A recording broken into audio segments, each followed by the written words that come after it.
when we talk about leading by example and what we're showing our kids, whether or not we're telling them, what are we showing them? What kind of example are we setting? And to your point, it's not that these algorithms are necessarily nefarious. It's that it's a free service like this one that we're watching this video on. It's a free service that we get to use. So they get to advertise to us. That's essentially fair. Now, for adults, we should have that discipline and that awareness to say, I'm going to have one ice cream today, and I'm good with that. Children would probably not stop after one ice cream if they had the ability to grab 2 or 10 more, right? So the huge difference here is that adults should know better, or at least know what's best for them. But when children are using these platforms, they don't know when to stop. They don't necessarily notice the impact it's having on them. They don't know the long-term effects or how it affects their other social interactions. So when we come down to solutions, I very much appreciate your balanced approach, because once again, it's not up to big bad tech to solve this problem for us. Yes, there is a shared responsibility, and what is our role in that responsibility? Like any So tool. the Senate is just trying to pass right now a bill through the Congress, and I hope it does pass because it is at least a good step in the right direction. That on kids' accounts, you can turn off the algorithm and keep the searches directly predicated on what they're searching for. In other words, dumb down the algorithm to just say if they're looking for puppies, it just stays in puppies. It doesn't deviate from puppies. Now, that's called forking or branching. And so basically, instead of branching like a tree in all different directions of trying to find and fine tune your interests, the algorithm is dumbed down to be very specific. Now, that would be a start because kids don't know what they don't know. And if you want to keep innocence, an innocent kid's not going to make um, an inappropriate call. And if they do, this is what's important, and it's an age-restricted device because we know that the kid's not 18, then the algorithm should shut them down. With the same intelligence that if you mention COVID or if you mention Jan 6, things are shut down with banners and warnings. But the truth is, those warnings and those banners come up automatically. And that means we have the intelligence and the raw horsepower to be able to flag when kids are getting into bad situations. And we're not aggressive enough. I think the platforms are starting to do some good, and the Senate has come in, but now we got to get the Congress to pass this stuff. And again, remember I said we have to do everything in layers? Well, this would be another set of Right. layers. So if we get more kid-friendly algorithms in place, that would be a huge um, innocence preserver. And in addition to that, it would actually be the first time we've actually really made a dent in the addiction cycle that the kids are experiencing. Right. And back to parents, in many ways, you also need the same switch to go back to real searches. So you stop going down rabbit holes and stop getting distracted from parenting your kids. And grandparents, the same thing applies, and the same thing applies to all of us. So ultimately, I think we need more control on how these services treat us. But wait, there's one thing that's important. These services also need to make money if they're giving us a service. So there has to be a trade. So I don't expect perfection. What I expect is everyone does their part and we put the children first over revenue. Then 18 and above, it's a free for all. But I do believe if we're going to acknowledge addiction, then the social media companies should actually put filters on the AI for adults also to help them not be as addicted to their platforms. Because isn't 4 hours enough to get your advertising time when the average American spends 4 hours a day on their phone? Is that not enough advertising dollar? I mean, I understand you might want to go to 5 or 6 hours, but you're starting to hurt your actual customer. You're hurting their families. You're hurting us. So I'm asking everyone to be involved.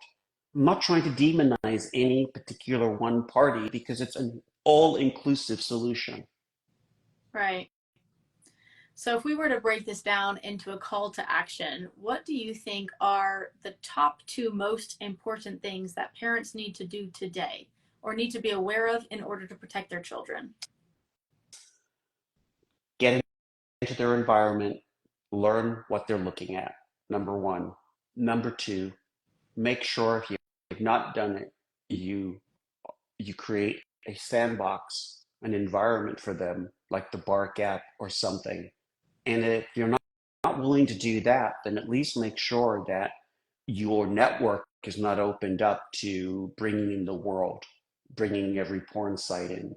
There's plenty of companies and plenty of technology softwares that will stop and prevent that coming into your personal network in your home.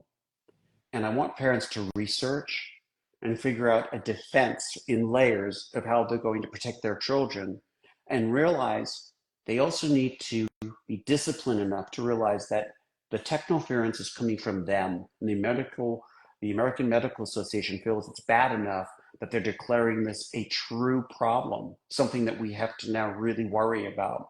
And it's brand new. This has been developed since 2010 through 12 and then really escalated. And what does this mean?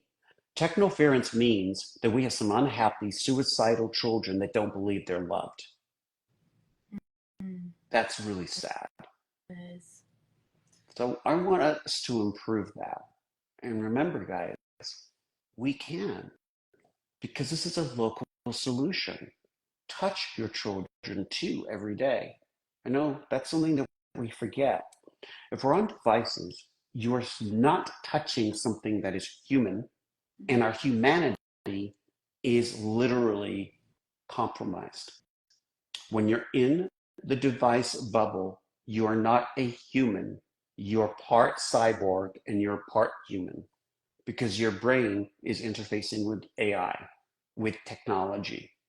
So the idea of technoference being taken out of your life and you stop using device interference, but you start interacting with your children, you start touching them, hugging them, being there.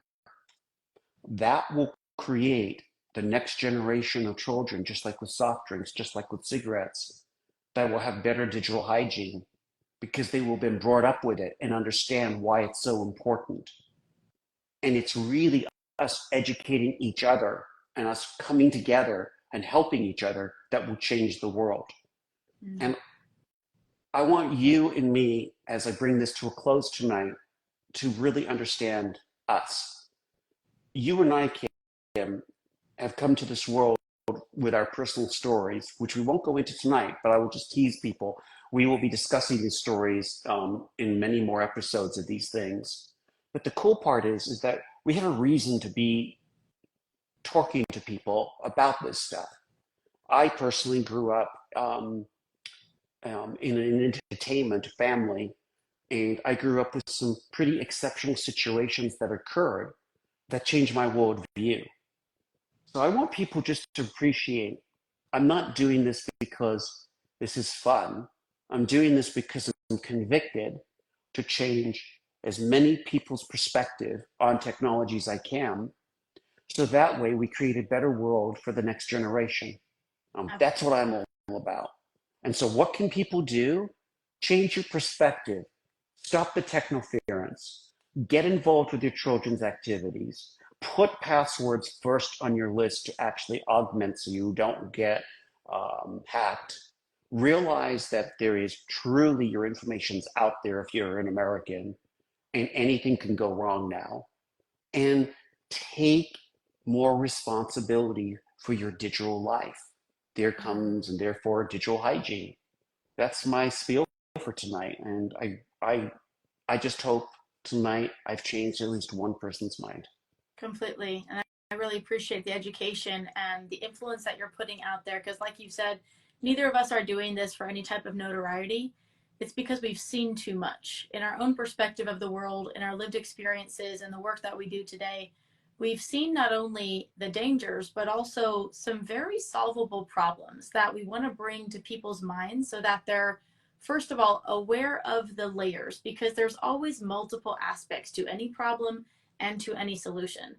But when it comes to kids, all excuses, all bets should be off when it comes to whatever is inconvenient or the other excuses we've heard. It's really about what can be done. So we're presenting different ideas that we hope people will consider. We're also bringing together the experts for a solutions oriented dialogue.